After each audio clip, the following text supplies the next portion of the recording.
এই রুমা, তুমি এতক্ষণ ধরে ফোন নিয়ে বসে আছো কেন? ওঠো তাড়াতাড়ি। বৌদি, আমার অনলাইনে ক্লাস হচ্ছে।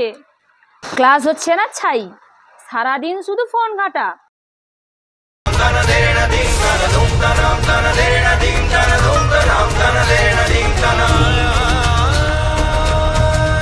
ফোনটা রেখে বাসনগুলো মেজে দাও। আর আমি সকাল থেকে এতক্ষণ চাও পাইনি। আচ্ছা বৌদি, আমি এক্ষুনি যাচ্ছি, বাসন কটা মেজে তোমাকে চা করে দিচ্ছি। আর শোনো,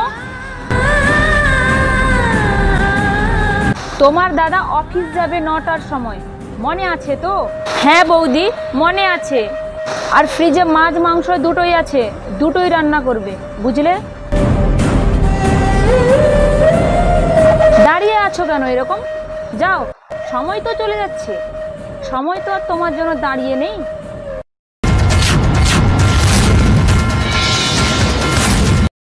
হ্যাঁ হ্যাঁ, যাচ্ছি যাচ্ছি।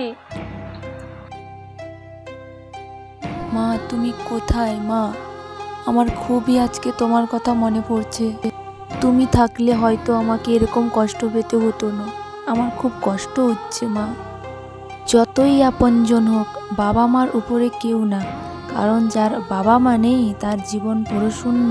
এই শিক্ষাটা আমি আমার জীবন থেকে পাচ্ছি আজকে। সত্যি খুব কষ্ট হচ্ছে আমার, কিন্তু কিছু করার নেই। যেখানে বাবা মা নেই সেখানে কিছু করার নেই।